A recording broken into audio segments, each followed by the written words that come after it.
آخر وہ کون سے لوگ ہیں جن کی قربانی جیسی عظیم عبادت قبولیت کے دروازے تک جانا تو رہی دور کی بات، ان کے سر کے ایک بالشت بھی اوپر نہیں جاتی، یہاں تک کہ ان بد نصیب لوگوں کی سجدوں کے دوران بھی مانگی گئی دعا اللہ تعالیٰ قبول نہیں کرتا۔ آخر وہ کون سے لوگ ہیں؟ یہ بتانے سے پہلے میں آپ لوگوں سے پوچھنا چاہتا ہوں کہ آپ اس دفعہ کس چیز کی قربانی دے رہے ہیں؟ صرف بکرے کی قربانی دے رہے ہیں یا اپنے آپ کی قربانی بھی دے رہے ہیں؟ اپنے آپ کی قربانی دینے کا مطلب یہ نہیں کہ آپ چھرا اٹھائیں اپنی گردن پر پھیر دیں۔ اپنے آپ کی قربانی دینے کا مطلب یہ نہیں ہے کہ آپ غربت کے دلدل میں پھنسے ہوئے ہیں، غربت نے آپ کی کمر توڑ رکھی ہے اور آپ سود کا پیسہ اٹھا کر بکرا خرید کر اللہ کے نام قربان کر دیں۔ نہ بھائی نہ، اپنے آپ کی قربانی دینے کا مطلب یہ ہے کہ آپ بکرا بعد میں ذبح کریں، پہلے اپنی انا کو ذبح کریں۔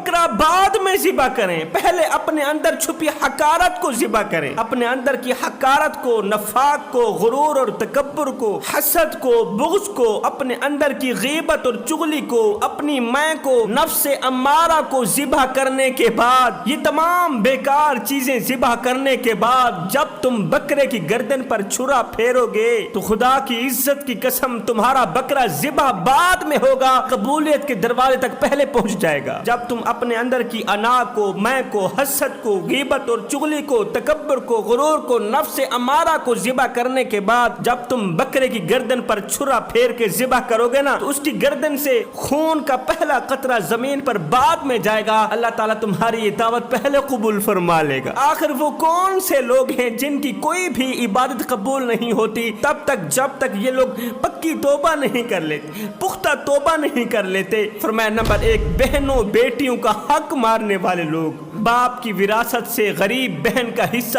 ہڑپ کرنے والے لوگ۔ میرے بھائیوں، کہیں ایسا نہ ہو غریب بہن کے بچے بھوک سے بلک رہے ہوں اور تمہارے کتے دودھ پی رہے ہوں، غریب بہن کے غریب بچے 3 دن کا فاقہ کاٹ رہے ہوں اور تمہارے کتے گوشت کھا رہے ہوں۔ ایسے لوگ قربانی کے لیے لاکھوں کروڑوں روپے کا جانور خرید کر ذبح کر لیں، بہنوں کو رلا کر، بہنوں کا حق مار کے لاکھوں کروڑوں روپے کا جانور خرید کر ذبح کرنے والوں، بھول جاؤ کہ اللہ تعالیٰ تمہاری قربانی بھی قبول کرے گا۔ اللہ تعالیٰ کو تمہاری اس دعوت کی کوئی ضرورت نہیں، اللہ کو تمہاری نہ نماز کی ضرورت ہے، نہ تہجد کی ضرورت ہے، اللہ کو نہ تمہاری قربانی کی ضرورت ہے تب تک جب تک تم لوگ بہنوں کا حق نہیں دیتے، کیونکہ یہ مسئلہ حقوق العباد کا ہے۔ نمبر 2، ٹھگ باز، غریبوں کے ہاتھوں پیسہ اور یتیموں کا مال چھین کر غریبوں کے لہو سے اپنی پیاس بجھانے والے بھول جائیں کہ ان کی قربانی بھی قبول ہوگی، ہرگز نہیں ہوگی۔ نمبر 3، مظلوموں پر ظلم کرنے والے ظالم لوگ بھی بھول جائیں کہ ان کی کوئی بھی دعوت قبول ہوگی۔ بھائیو جوانو،